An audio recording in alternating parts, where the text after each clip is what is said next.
hit the record button now so we can get that squared away. And as I was telling Brandon, if I get my act together and get the last couple of videos up, I should probably do that this afternoon. That would be a good project for me. Excellent. If we can help you, don't hesitate to ask Brandon to help. We just obviously will need permissions. Yeah, no, I need to just sit at the computer and just tell it to upload. Like, it's really, yeah. Yeah. Well, it's 12 o'clock. I know we got about 8 or so people on. Should we just give it a couple more minutes before we rock and roll? I think so. Yeah, just a couple. Just everybody who's coming on. First and foremost, thanks for being here. Secondly, feel free to ask questions. And I'm always screw up this part. I think it's the Q&A, not the chat. Angela, smack me if I got that wrong. I'll figure it out one of these months. We've only been doing it for a year, and that was correct. And a plug for Angela, you guys, if you're not members, join the Vermont Apartment Owners Association. One is they're phenomenal legal resources. Two is they help get information out like this. And to me, while I'm not a tax advisor and not giving you any tax advice, I do believe it's a write-off. And one of the best things I've ever done for personally our investments is join the Vermont Apartment Owners Association. As we get up and going, my name is Brian Armstrong, the CEO of KW Vermont, as well as Strong Will Property Management and Strong Will Real Estate team at KW. Really psyched to be here. We've got Daryl from Puroclean talking on something we probably need to talk more about, healthy environments, cleaning, weatherization. I don't know if anybody else had some frozen pipes. And as always, we have the great Angela Zakowski of the Vermont Apartment Owners Association. Thank you, Brian. And welcome, Daryl. So we tend to do this a little sort of, loosey-goosey, I guess, for lack of a better word, not a huge amount of structure. If there's some tips and tricks that you'd like to share with our folks, and then I'm sure we'll have some active questions today. And Brian always has a lot of questions to throw in to just keep the conversation going. So we thought, given all of the cold weather that we had in January, now that everybody's had frozen pipes, it might be good to have somebody on to maybe talk about how you could prevent them going forward, and also maybe things to do if you do run into a frozen pipe. So Daryl, I'm going to turn this over to you for a little bit. Yep, and I think we can't hear you. Oh, we good? Yeah. Are you good? Yes.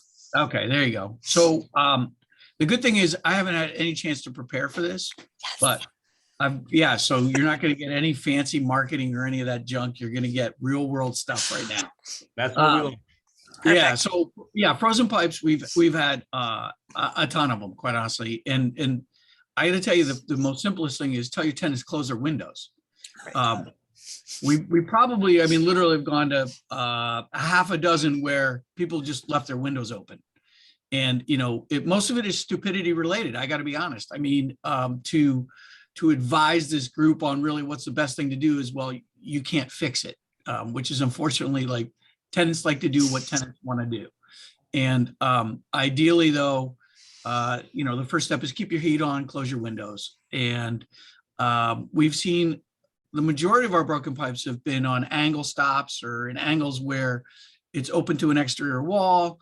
And quite honestly, there's nothing the tenant did wrong and there's nothing that the landlords did wrong. It's just, you know what, when it gets to be 30, 40 below wind chills, it just happens. And there's not a whole lot you can do about it. The key is that if and when it does happen, what can you do to mitigate damage initially? And that really comes into the fact is that the tenant wants to take some ownership over their things and start moving their stuff as quickly as possible out of the affected area.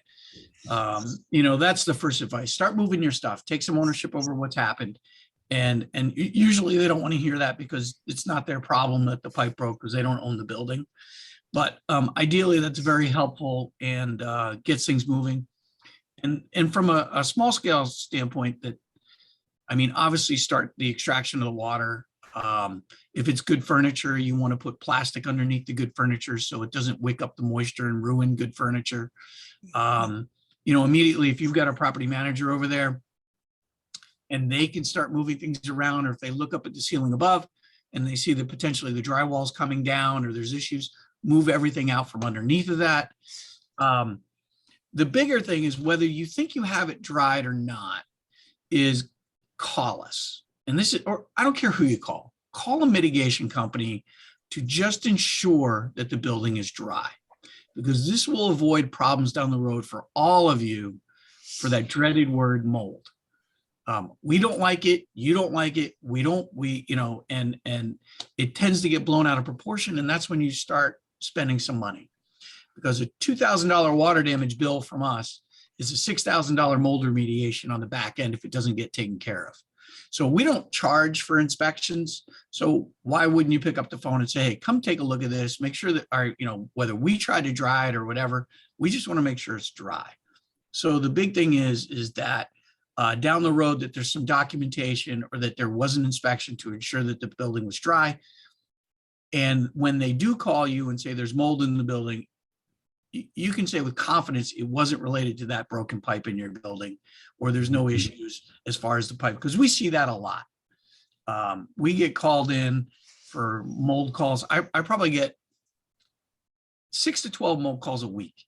Wow. And yeah, and 90% of them are unfounded. 90% there's no mold. It's all about perception of the tenant. And I got to be honest, WCAX didn't do you any favors in the last couple of days when they ran that big mold story where people are going to the hospital and the guy can't think straight. And there's this mold advocacy group in Vermont. So that has created a heightened level of awareness that, quite honestly, if I was allowed to comment on the story, I will tell you this, that if you do get tenants complaining of mold and they won't let it go, the best thing for you to do is just to spend the $400 to $500 and get it tested. And then you know for sure, and then your liability has stopped. I've got an email on my desk right now saying that this tenant's called the health department 3-4 different times, and they're going after the landlord. They're going to sue them. What do you do when you get that phone call? Well, you want to start getting into a mode of do some testing and do the right things, because the state is obviously a tenant advocate, what we have found. Right. And Daryl, not to interrupt you, I mean, that's one of those situations where, because there's so many misconceptions about mold and what that is, having that test, it can clear up some of those, because if it comes back showing that there's not mold present, then that sort of shuts that argument down. If it comes back showing mold is present, that is something you want to be taking care of in your building and addressing. So it's not a positive if it comes back that it has mold, because it's going to be an expensive fix, but the long-term consequences of letting that go just for the building health itself could be even worse. Yeah. I mean, we view testing as what we call a liability stopgap. That pretty much, if you're dragged into court or the health department or somebody wants to cause some issues and you have the testing, you've done the appropriate thing to ensure your tenant's health, and that you've done the appropriate thing as a building owner. Right. That right there is absolutely huge, because I think my guess is, and I got a question for you around the 3 most common mistakes that you see, is a well-intended, maybe smaller landlord who tries understandably to save a buck, do it themselves, all that. They might have even done it right, but without, calling somebody such as yourself, they don't necessarily have the track record. Whereas, I love that phrase. Would you say stopgap liability? It's a liability stopgap. That's all we look for in our business. Is you get that, you brought them in, you hustled, you asked them to come out right away, you asked for the reports. Any investigator, be insurance or from the state, is going to see a trajectory of care, as opposed to, I tried to save a buck, I scrubbed it with Dawn and hit it with some white spray paint. Yeah. What would you say are the 3 most common mistakes that you see landlords make around either water damage or weatherization in general? First mistake is, if I owned a building, and I do, is require my tenants to have renter's insurance, because that really creates huge problems on a water damage in a building if they don't have renter's insurance. Because in the end, when I get paid, I don't get paid to touch their stuff. I just get paid to work on your building. And if I've got to move their stuff, then they're going to start filing complaints and their stuff is not being handled properly, but they don't have the $1,000 to $2,000 to pay me to move it or to do what's appropriate. So I'm going to start at the top, which is, if you can, renter's insurance and require it. I wish more landlords would do this, or building owners would do this, but I also understand that, that's not always the route that they can go. But anyway, if it is, and as a reminder, we did a whole seminar with our insurance person on why renter's insurance is a good thing, amongst others. So you can find that video to go listen to some more in depth from the insurance standpoint of also why it is a good idea. Yeah. Angela, quick question. Sorry, Daryl, if we're Angela. So clearly so there's no issue with us requiring that a tenant has renter's policy. It's probably one of those things, what we do for one, we need to do for all. Right. And ultimately becomes sort of an enforcement issue. What do you do if they don't, or they let the policy lapse, or, there's some other issue? Is that enough to rise to say to be a breach of lease, to where you could ask them to leave? But you can absolutely require it in your lease agreements. Excellent. Yeah. Thanks. So let's go back to the question again. Where we're at, you needed also to know 3 top most common mistakes landlords make around water damage or weatherization. So one of them is not having renter's insurance. Yeah. And the other one is not addressing it. We find a lot of times, sometimes we'll try to just push it under the rug and not take care of it. I'm not promoting, I would promote our business. I'm just promoting the industry in general. Is that, again, why do people hire us? We are a liability stopgap. In other words, if you have a wet building and we go in there and we don't dry it, well, that's our fault. Now it's on us. You've taken the appropriate measures to have the building dried. That's our job professionally, and that's what we need to do. So ideally, if there's a pipe break and there's significant water, I would call a restoration company to help you out with that. In addition to that, I'd educate your staff.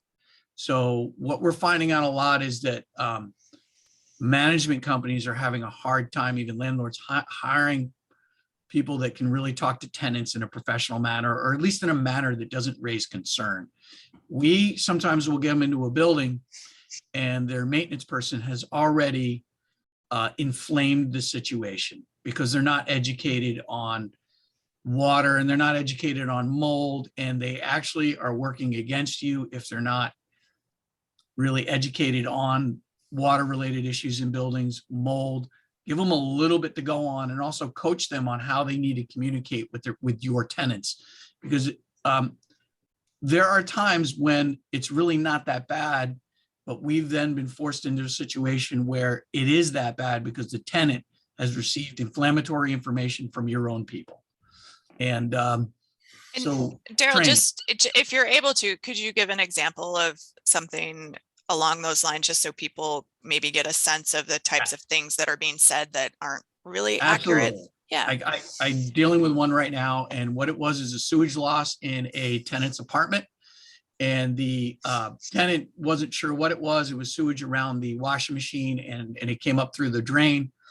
And this particular management company had a maintenance technician that went in, and the tenants were down there, and the tenants were showing them the sewage loss on the floor. And the maintenance guy's like, "What are you doing? This is super unhealthy. You guys could die from this, that there's this is raw sewage." And the tenants now are losing their mind. We had to go in, we cleaned up all the debris, we disinfected everything. But now the tenant is on us. Like, what did we use to clean things? How did you clean it? And all this could have really been avoided if the person that stepped in and was doing the maintenance just was a little bit more careful on what they say around their tenants, because that can create real issues. And do you think part of it was sort of the initial just accusatory, that it was somehow the tenant's fault right out of the gate, when it sounds like maybe it wasn't? It just, sometimes this stuff happens. But also with the sort of, instead of, okay, we'll get the professionals in here to clean this up, like we need to have somebody come take care of this. So it's done correctly. Yeah, I mean, initially, I think folks just need to go in and just say that this is going to be addressed. We understand that there's an issue here, and you know what? We're going to take care of it for you. And that's pretty much the end of the story, is that we're here to help. We're here to take care of it for you. That's the way when we go into buildings, we train our guys is like, do not inflame the situation with verbiage that they won't understand, because we have our own language in restoration, but nobody understands it. So I'm like, don't put our language on people who will only think it's not only mumbo jumbo, but also potentially inflame the situation. So we try to be real careful about that, because that's a way, we call it secondary damage, where there's an initial claim and then people start getting feisty, and the claim grows another 20 to 30% because of people kind of talking out of line. That's a good one. And I think it's one that maybe a lot of folks don't necessarily think about. We see it sometimes in fair housing context as well, where an agent or a manager has, maybe said some things that they shouldn't, and then there's, liability that flows back through to the owner. And so, sometimes less is more in these situations. Well, like one of our largest customers, like Champlain Housing, thousands of units, where at least once or twice a year, I go in and talk to their maintenance staff about communication and how to communicate with clients, because their clientele can get inflamed pretty quick, and it can get ugly. So we really try to educate not only our guys, but the staff that's going in ahead of us, so that they don't cause any issues. I gotta say, Daryl, that one really caught me off guard. I didn't expect it. And I really appreciate that, because while I know we've got strong property management, great maintenance tech, and we're looking for more, I didn't think about going so far as to help coach them to better balance what they say. And, because I know the people are well-intended, but they're going to say something that just is taken the wrong way. And I think it's another, another example of, for better or for worse, in our society, we live and die on our words. Yeah. And they'll hang you on your words for sure, because you can't take them back. And then we can't take them back. So we have to kind of find a way to soften the situation and make sure that it doesn't get any further problems. But as far as any other things you need to do, I mean, as far as insulation and those type of products, those are building related. That just comes down to general maintenance and making sure that the windows are, there are times when we walk in and people don't know it's a double hung window, and the bottom of the window is closed, but the top's not. And they're wondering why it's so cold in their building. So you're like, well, your window's open. Simple things. Challenge people to know their tenants as well, particularly if you've got units that included heat. I had some wonderful tenants that when I first got to know him, he was included, and I went over in February, and they had fans blowing their cigarette smoke out, and then of course, when the furnace went, we changed the heating setup, so they had to pay their utilities. They were amazed to see how much the gas bills were. My 2 cents was get a sweatshirt, live like a Vermonter, call me in 60 days if your bills don't go down. But yeah, that's a huge one. Get to know your tenants, how they live, probably especially, and hopefully, I trust this isn't violating anything, cigarette smokers aren't a protected class, especially your cigarette smokers. Yeah, that's an issue. Cigarettes, cats, hate to say it, but we go into a lot of apartments that cat odor is just horrific. Hey, don't pick up my cat, Daryl. Well, as long as, okay. I'm sure your cat's just fine. Okay. Daryl, is that something that you offer mitigation services for, pet damage and pet smells to the extent that they can be eradicated? I mean, it is. It's something that your maintenance staff can also assist you with. You can obviously pay us, or we can advise you on how to do it, which most of the time remove floor coverings. We've had to remove drywall and bin seal all subfloors, bin seal the framing, and then re-drywall, re-carpet, because sometimes you just can't get rid of it.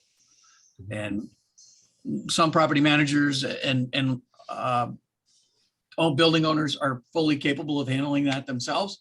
And other times they don't want to deal with it. And if that's the case, then we'll take care of it. As far as, where to start, do you have any suggested places? If a landlord wanted to go through the property, would you have any of most cost-effective places to begin to look at to improve their weatherization? Weatherization's tough. I mean, the only way you can look at that is you go out and purchase a thermal camera, an infrared camera, and you go out and do some inspections with an infrared camera. That can show you heat loss. That can show you areas that are at risk. We use them for water damage to find water damage sources. Mm-hmm. They're real valuable, but again, it's an expense. For a halfway decent camera, you're $2,500 to $5,500, somewhere in that range. And but ideally, that's the best way to do it. You can see what's going on behind the walls. The other thing we just say from preventative maintenance, check your fittings on your toilet bowls, behind the toilet bowls. Just, washer and dryer, check the fittings there. Those are the most common places that we see leaks.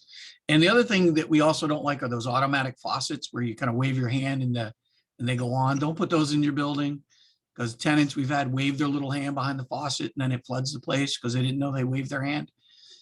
We see it all. So I could sit here all day and tell you what not to do, and your place will be made out of rubber by the end of it. But, we've seen a lot of stuff. So Daryl, I get a lot of calls from landlords, particularly this time of year, who are very concerned about the amount of fuel oil that their tenants have in tanks, particularly when it's getting to be really, really cold out. I mean, how frequently do you run into those situations where it's due to lack of heat that the property's frozen up versus like somebody just left a window open? We usually get a half a dozen homes that are frozen solid every year, at least a half a dozen. I know we've got 3 going on right now, and I'm sure I'll see a bunch more once people get back into their homes. The idea here is automatic delivery. I mean, the bottom line is you have to sign up for audit, because then the liability shifts to the fuel dealer and not you. Because if the fuel dealer didn't deliver fuel, because I'll tell you, the insurance companies, if we have a home freeze up, there's 2 things that we're required to look at. One is the thermostats and required to take pictures. And 2 is to go down and look at the tank. If the tank is empty, I'll tell you, there'll be a bunch of questions being asked. So you want to make sure you're on auto delivery as far as fuel oil. So, I mean, that sounds like it's important if the landlord's paying for fuel, particularly to make sure that you have auto deliveries scheduled, but to also perhaps try to make sure your tenants are. And I know for some tenants that's hard. They sort of go delivery to delivery and don't always have the cash to do that. But yeah.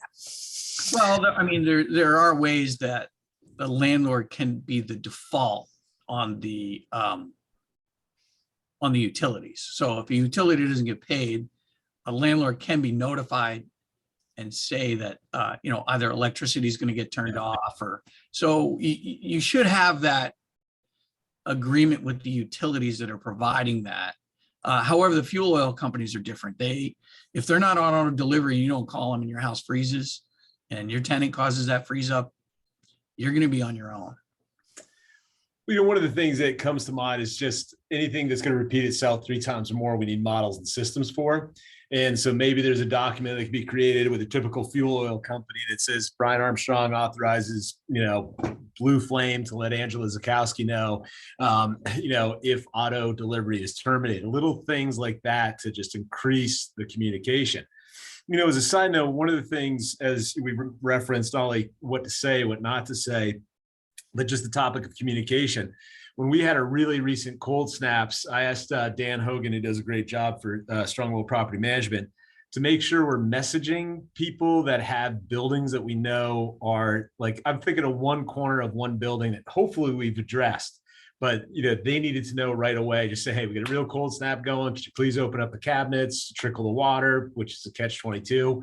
It's obviously not the long-term approach, but I would strongly recommend listening. You get cold snaps, talk to your tenants, because they may be great people, but they just don't appreciate property ownership yet, or maybe not as much as we do.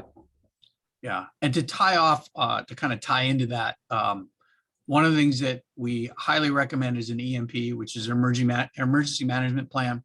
So any of you that own buildings of multiple stories, we have a thing called an EMP. I have a template for the EMP. I can send it to you. And that really what it is that if you have maintenance people, and we're seeing a lot of transition in maintenance staff right now, it's just the way it is. You know, all our property managers, we're getting calls from new people that we've never heard from before. They don't know the business that well. They don't know how to manage a building that well, but they all have, we all advise EMPs, because if they have an EMP, it's a very simple 3-ring binder. This is, if this happens, do this. If this happens, do this. And here's the electrical panels in the building. Here's the shutoffs in the building. Here's who you call when these, an EMP is really important for your individual buildings, for anybody who's providing maintenance on them. You want to get that done. Yeah, that's fantastic. If you don't mind sharing that, we can get that circulated out to folks and make it available. It seems like a really good idea, and something that people may not be thinking about. Sure. Just send me an email after this and I'll send it back to you. And in the EMP, it's basically fill in the blanks, you know, so there's some structure there. You just need to fill in the blanks. I would argue that made my membership in Vermont Apartment Owners Association worth it right there. Okay, good. And Daryl, we'll probably be calling you. I had 2 of our agents had froze up properties in the last 24 hours. So hopefully we've called you already. Yeah, right. Yeah, we're catching up now, which is a good thing. So is heat tape still legal, or is that something we strongly advise against? I imagine we advise against. Yeah. Heat tape. I don't know. I mean, they use it a lot in mobile homes.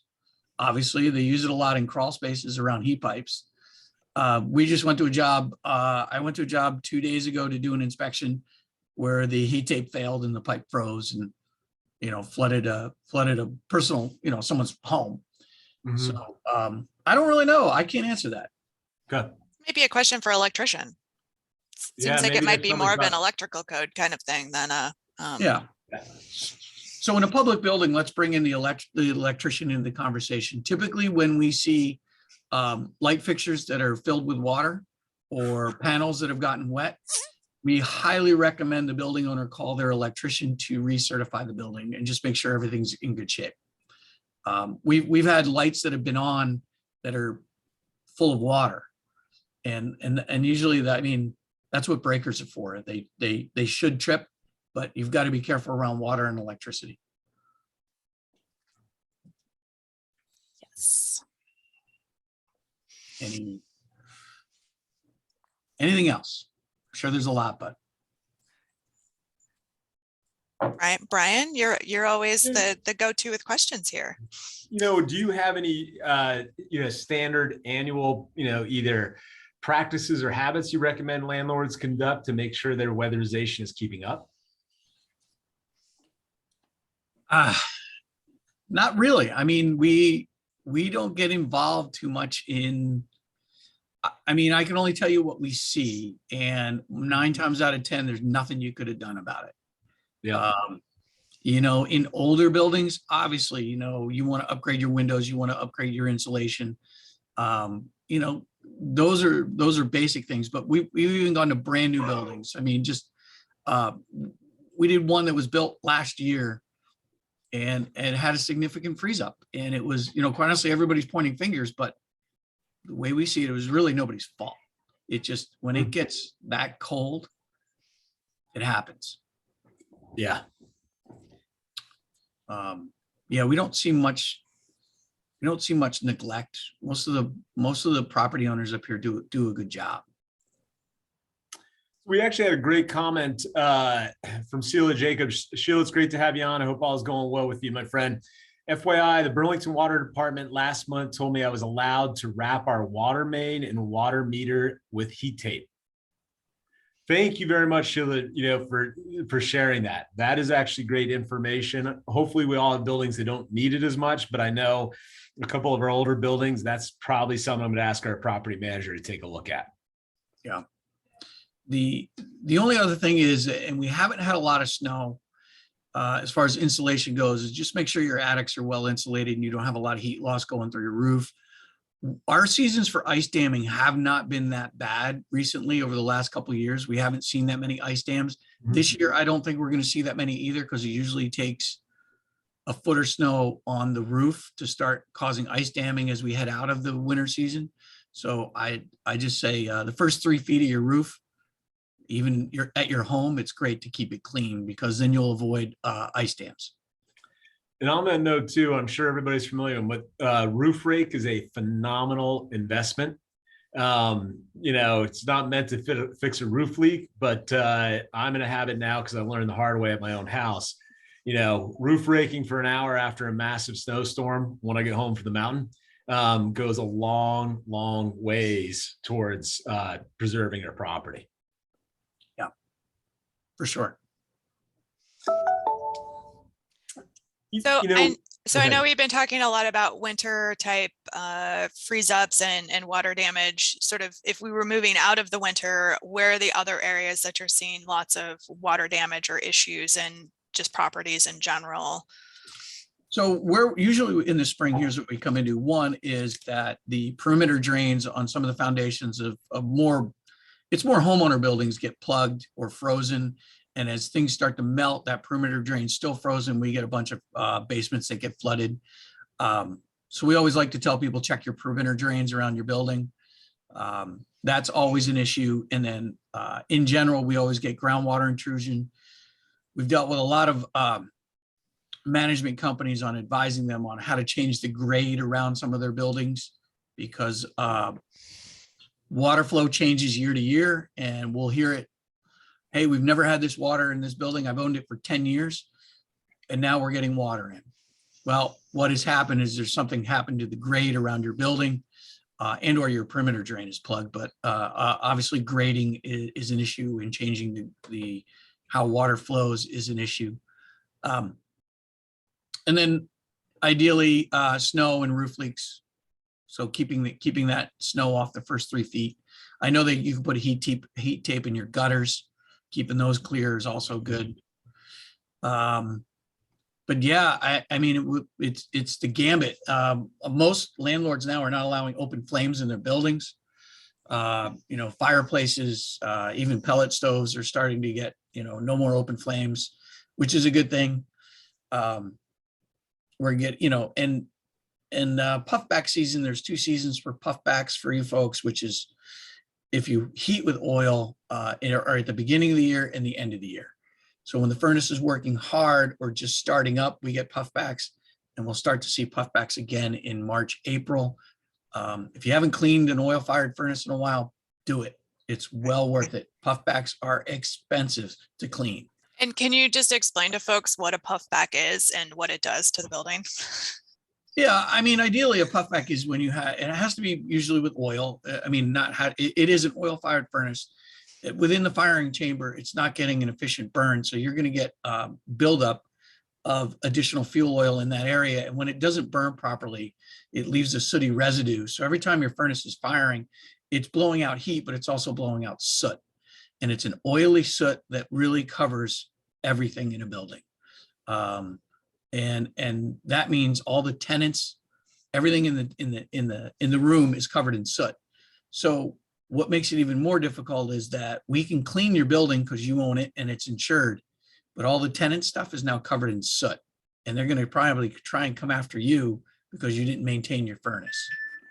And just, jumping in here so folks are aware, there is a requirement that you have your furnace serviced. I think it's every 2 years, and there should be a little tag on the furnace that shows that it's been cleaned. And that's actually a requirement from a fire safety standpoint. And I think, it's something that insurance companies are starting to look at as well. So make sure you're doing that regular routine maintenance for some of these things. Because again, I think as Daryl's pointing out a lot, if you're not doing them and you have a loss, it can create a situation where your insurance company can deny coverage. And that's a bad place to be. Yeah, that's bad. And then the other thing is, this is going to be very self-promoting, but dryer vents, clean them. We clean about 1,500 dryer vents a year, if not more. You should have your vents. Actually, the Fire marshals are now looking to have vents in Chittenden County cleaned at least every 2 years. You don't have to do them every year, but every 2 years. And we're seeing on condo transactions that they have to prove they've had their dryer vent cleaned within the last 2 years in order to get their COs, in order to sell the condo. So it's not expensive. If you give us more than 8, it's $85, and we've never gotten pushback from tenants paying $85 to clean their dryer vent every 2 years. Some of it lands on the tenant. Sometimes it's on the landlord. That's up to you. No, that's a great recommendation. Yeah, no, I've grown a fair amount today. So thank you. The EMP, the dryer vents. Yeah, it's the real essential stuff. And it's the old adage, a pound of, what is it? An ounce of prevention is worth a pound of, I can't even remember. Sure. Thank you. Thank you. Yeah. It's a rare moment where I can't remember a quote. That's okay. So, Daryl, is there a typical, cost to most of your remediation jobs? I mean, as far as, everybody, loves a good car accident once in a while. It's a joke. What are you seeing on the average? And I asked this question to remind people the value of prevention. But if you had to guess, what is your average water remediation job? Don't have to guess. Every year I do the analytics on my business and what our average job is. Our average job last year was $3,200. It's actually a lot less than I expected. Yeah, well, that's on our side. Yeah, it's not damage. Then if you've got ceilings and everything else, you probably up to $15,000, $20,000. I mean, or it could be. I'm just saying an average water damage that we do over the course of a year is about $3,200. And that's for you to come in to assess the situation, to dry out the space, remove water if there's standing water, that type of thing, right? Yep. That was our average job last year. Okay. Again, so it goes back to the, not overly expensive to ensure that it's dried properly to, again, mitigate any issues that you could have going forward from leaving stuff wet. Yeah, I mean, a typical 1-bedroom apartment is less than $3,200 for sure. It just depends on the damage. It depends on the carpet, depends on the pad, depends on the type of flooring. So a $3,200 water damage, while we can salvage hardwood floors, we can't salvage vinyl or laminate floors. So I'll go in, I'll dry it for $3,200, but if the entire place is a laminate floor, you're in it for another $3,200 in laminate flooring. Because that doesn't do well. I'd highly advise if you're upgrading any of your buildings with vinyl plank and some of the new flooring out there that's water resistant. It's not waterproof, but it's water resistant and can be laid back down if we take it up. And are those are some of those floating floors that just kind of lock into each other to some extent? The floating floors are the ones that we have to pull up. There's also some vinyl flooring now that doesn't have all of that, and it kind of clicks into place, and it is water resistant. Vinyl laminate flooring does have to get removed in contact with water. It's particle board that can't be fixed. Okay, so also, good tidbits if you're putting, replacing things, to think about some of these things in terms of if there was a water loss, what's a product that could survive that versus then having to replace it. Sure. Yeah, exactly. You can still give your tenants comfortable building materials. However, they can also be water resistant. And that in the end saves the repair work at the back end of the claim, which can get very expensive. What do you recommend when it comes to vacant properties? They need to be checked at least every 2 weeks, if not every week during the winter. We found that if, for example, we do a lot up at Sugarbush, a lot up at Stowe, and if the insurance company finds out that these people were negligent with their second homes and did not have somebody checking them, they will deny coverage. So if it is vacant, drain it, make sure there's no other issues with it. You don't need, do everything you can to prevent any issues. If you're not draining it, you're maintaining heat. Then you want to make sure that you're checking that building. So where does that fit in? I know a lot of folks have gone to sort of particularly in a vacant building situation, like remote monitoring. There's all these, Nest and other things with alarms on them. Where do those fall in this versus having an actual human person going to check to see what the situation is in the building or unit. Really good question. I don't have an answer for that. I think you'd be in pretty good shape because insurance companies look for negligence. They don't necessarily have a policy on that you've got to be there.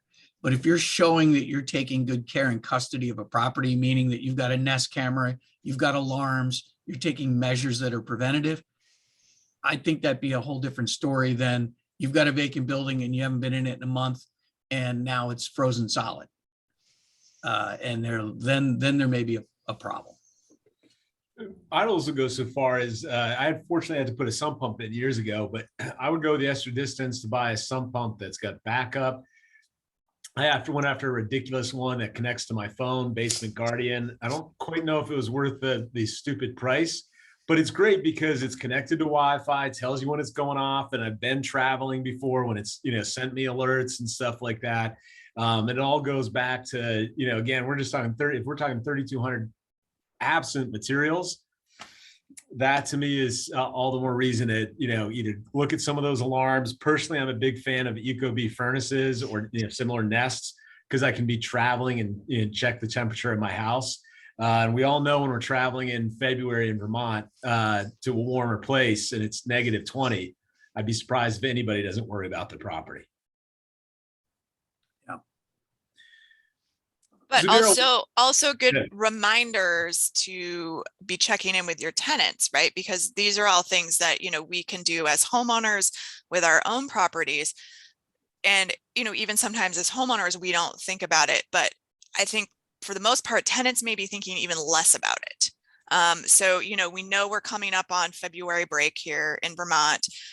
Maybe a good time to send all of your tenants, a quick reminder, hey, if you're going to be away, here's the things that you need to do. Make sure your windows are closed, make sure your heat set at X, number of degrees, make sure the fuel tank's full, that type of stuff, because those are not priority checklists for them. And if they're going to be gone, that's when things can happen. So Daryl, I got to ask, what's the worst you've ever seen?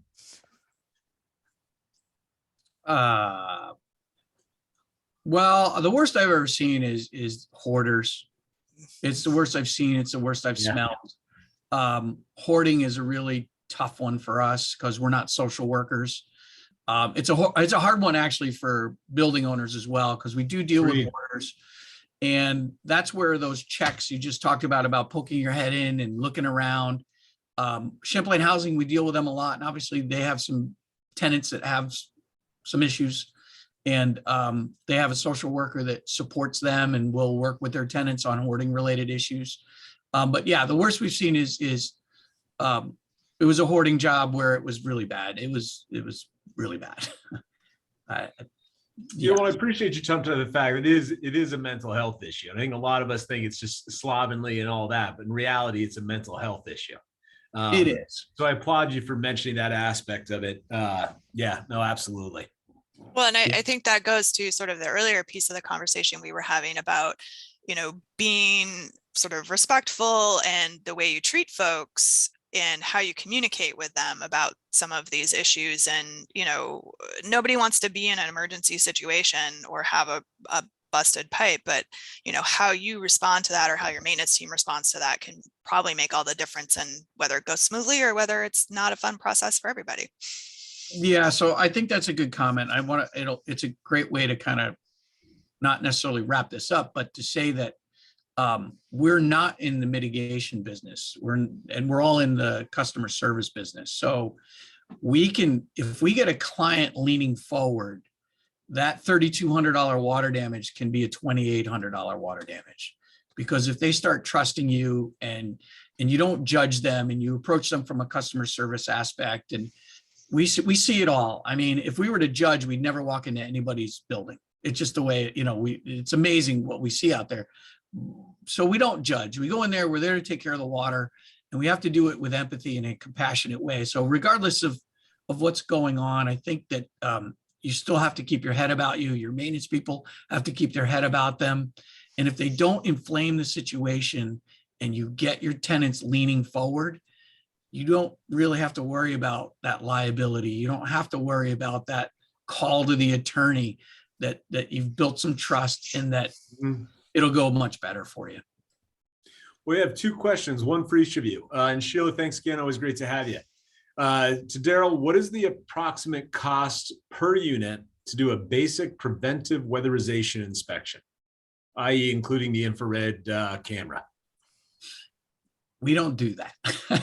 But I'll tell you what, if somebody's got some units that they want to look at that they're concerned with, just give me a call and we'll make it happen. As far as the charge, we don't really charge our business partners for stuff like this. We're in it for the long haul. We're partners with companies. And if you've got some things that may be suspect and you want us to do a walkthrough of your building, that's my job. That's what I do. So just reach out to me and we'll get it done for you.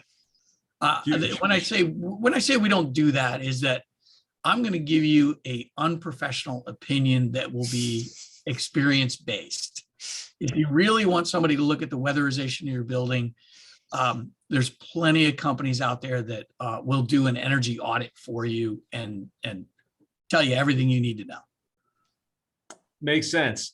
Next questions. Also, again, thank you, Sheila. Always good to have you. Next questions for Angela. Okay. So if most people would agree hoarding is a mental health issue, is it considered a disability? Yes. Really? Yes. Yes. Vermont, particularly, and even the federal system recognizes mental health issues as a disability. So. Wow, because the times of the past, and Angela, you know me long enough. I try to be compliant, respectful. Mom's raised me right, and all that stuff. Is when I've had hoarders, I've occasionally requested fire marshal inspections, specifically to help the entire building be kind to the individual, but also put a little weight behind it, because Brian calling somebody to tell, hey, could you clean up, versus Erica Bailey from City Winooski saying, Brian, you got to pick this up or you get a $75 ticket. Right. Well, and Brian, and that's still okay, right? So just because something's classified as a disability, it doesn't mean that it gives that person the free rein to be causing an issue that's a safety issue for the rest of the building. I think with something particularly like hoarding, it becomes incredibly challenging because the mental health issue and disability is intrinsically linked to the fire safety issue, which is too much stuff in the unit. So that's where it becomes challenging, but it's not, I have a disability and then therefore I can do anything, whether it's creating a code violation or not. Does that make sense? Yeah, no, definitely makes sense. And I would encourage anybody consider, if they have a hoarder, in addition to communication, bring in the municipality or somebody for two reasons. One is, to address it and help. And the second thing is, so if any other liability comes out of it, you are seen as a respectful, and as Daryl said, forward-leaning, member of the community.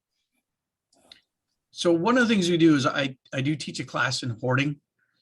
And if at some point you wanted to do a little, I can boil it down a little bit and we can talk about it, because hoarding actually is now recognized as a disorder, and it is hoarding disorder. So how you deal with that and the resources that you deal with that are all important, because one of the things with hoarding is if they do create an environment that is potentially a liability for other people, then you do have every right to correct that.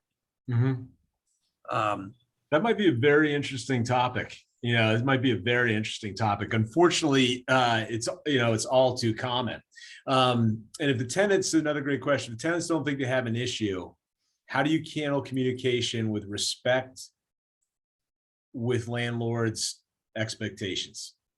Angela, that might be for you, since we're trying to We're too, trying to balance Yeah. keeping all our occupants safe and being very respectful of all fair housing laws in the American with Disability Act. Yeah. I mean, that is probably the most challenging piece to navigate here. And I think that goes back to sort of Brian's suggestion of perhaps bringing an inspector in or some other person that's not the landlord who can also offer that opinion, right? So then it's not just the landlord saying, hey, this needs to be taken care of.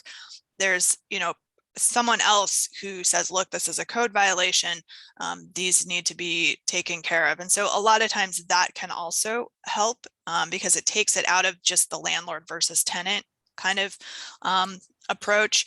And if, you don't have somebody like that you can bring in, or it's not something that maybe like a fire safety inspector would be inspecting on, then you really have to step back and say, is whatever this issue, where does it fall on sort of the spectrum, right? There's a spectrum of violations, there's a spectrum of issues. Is it something that I would like to see, but isn't sort of critical or a safety issue? Or is it sort of the other end? Is it appropriate to push it, right? It's not always appropriate to push every issue. Sort of, I use with my kids a lot, got to pick your battles. There's certain things that are super important and you absolutely have to address and deal with. And there's other stuff that, well, it would be really nice if they did this. It's not quite as critical. Well, that with humor, obviously we want to make sure that we're not being, if we're OCD at home, we don't want to expect our tenants to be OCD. As far as their, how, clean they are. What if any other things come to mind, Daryl? And this has been extremely valuable. As I mentioned, that part owner of property management company, got a bunch of units myself. I think if I got a couple things that we're going to implement as systems, the EMP that make sure the dryer vents, I guess Dan already has at least the dryer vents on his radar. But any other annual practices that come to mind or biannual practice? Just to make sure we're being better members of the community and better helping our residents. The only thing you have to do as property owners is it's a thing called attractive nuisance. An attractive nuisance is things outside your property left by your tenants that people would want to remove, plan, or get hurt on. So you are responsible for what's outside your buildings. So again, take some ownership of the building, go look around, look inside. And if there's something there that is a tenant, you do have to remove it. And because if somebody gets hurt, you are absolutely liable for that, regardless of who owns that. Say the refrigerator they put outside, the kid climbs in it and he gets stuck in it. Well, you're liable for anything that happens to that child. So we tell our landlords, beware of the clause. It's called attractive nuisance, that keep your properties maintained. Right. And then, we're balancing that with tenant personal property laws and that it's not your stuff. And, sometimes, again, there's this balance, is the removal of this item and dealing with the fallout from removing that item better than the alternative of something like what Daryl just described? Yeah. And from a hoarding standpoint, so insurance views it this way, is that they're not going to pay for any of the debris removal. So if you have a hoarder in your building and they leave, they're not paying for debris removal. They're not going to pay for insect infestation, animal feces, any of that. What they will pay for is some of the consequential damages that were unforeseen that you had no view of. So these are all just things that, you should be thinking about. I know it's a lot to think about, but from an annual standpoint, again, insurance companies are going out and doing a lot of re-inspections on buildings. So if you have railings that are missing casters, if you have any railings that are not there, the American Disabilities Act, they're looking, insurance companies are looking for reasons not to insure you or make sure you're doing the right things, because they're getting more sensitive than I've ever seen. Right. And I think, again, one of the takeaways from that is don't take it personally. If your insurance company comes out and is like, you need to do A, B, and C, you may have had insurance with them for years, for decades, and they've never had you do these things. the rules are changing, people's tolerance levels are changing, risk tolerance is changing. And so there may be new things that you have to do. And it's just, unfortunately, one of the costs of doing business. It absolutely is. And I would argue it's job security if we just keep doing this stuff, you know. Yeah. Exactly. Angela, anything else comes to mind from our talented legal association of Better Help Landlords? Yeah, I mean, again, I think with a lot of the stuff that we're talking about, it does go back to having a presence at the building. You know, we talk about this a lot, you know, go by the building, you know, check in with your tenants, you know, be present. You know, if you have a tenant who you've had issues where they've left windows open before, to the drive-by of the building just to see, particularly if we're going to have cold weather. Again, it's that little bit of effort to prevent something versus having to clean it up because this is the one time you didn't drive by and the tenant left the window open. So it's a lot of extra work. Yep. You know what else is a lot of work? Dealing with a frozen pipe in a froze up building, right? Well, yeah. Yeah. I mean, especially if you have 5 or 6 tenants that have to be displaced and put someplace else in a hotel. Well, I mean, the way repair work is going right now, the construction side of our business is 2 to 3 months out. Right. I mean, we can do small patch and paint stuff if we've got a loss, but you've got people in a hotel potentially for 5 to 6 months. Right. And how's what are you seeing with the supply chain with materials these days?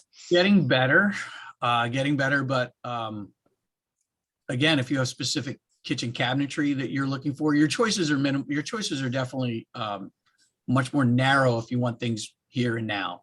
But if you're inflexible and you want what you want, some things aren't available for 6 months. So yes and no, the supply chain is getting better, but not great. Also things to consider, why, you know, perhaps that, you know, quick run by the building just to make sure everything's okay may be a better alternative than having to deal with a repair or a catastrophe. Well, I like the vacation checklist sort of thing that you mentioned, Angela. And I'm a big fan of group texting tenants in older buildings, you know, about cold weathers, you know, things to double check, leave the cabinets open on the worst walls.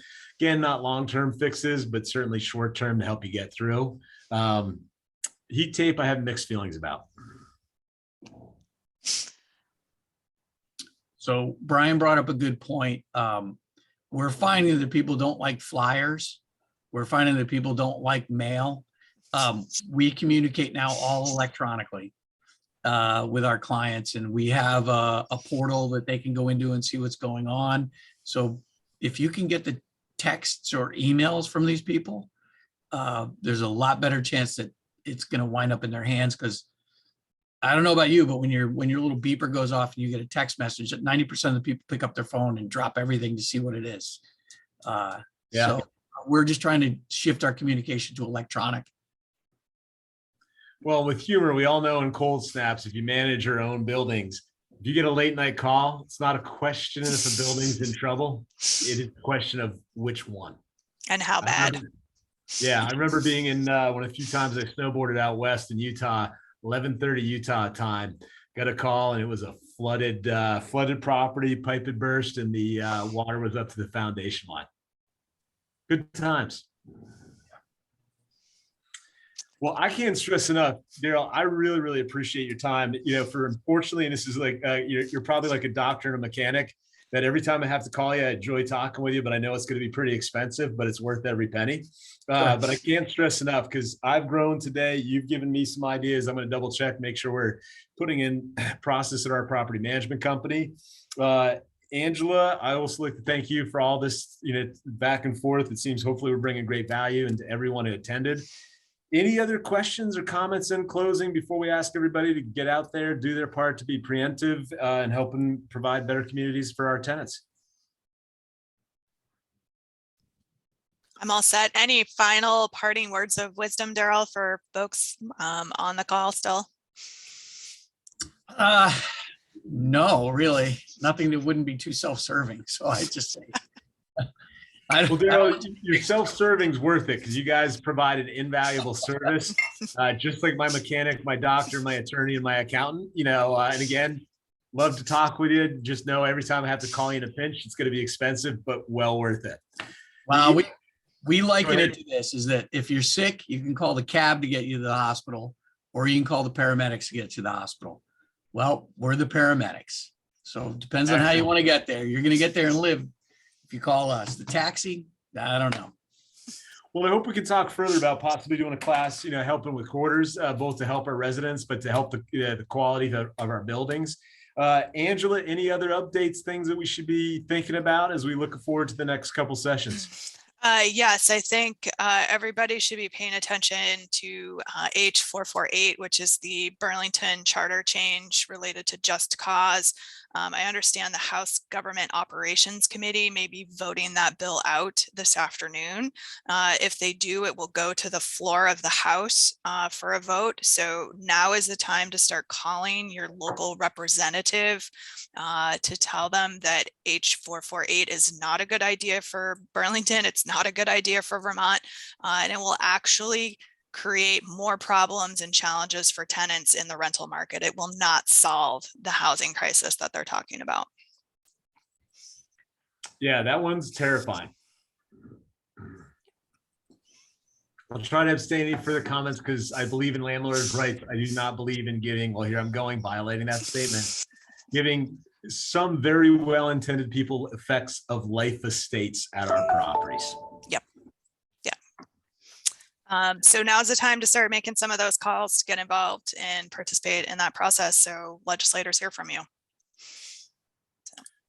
Folks, I really appreciate everyone attending. Again, my name is Brian Armstrong with Strongwell Real Estate Team and Property Management at KW Vermont. Hopefully we brought some value today, and I'm looking forward to the next session. And Daryl, I'm going to double check to make sure we called you yesterday. And, if not, you'll probably be getting a call from one of our agents. Daryl, Awesome. Thank you very much. We really appreciate you jumping on and giving us some great information today.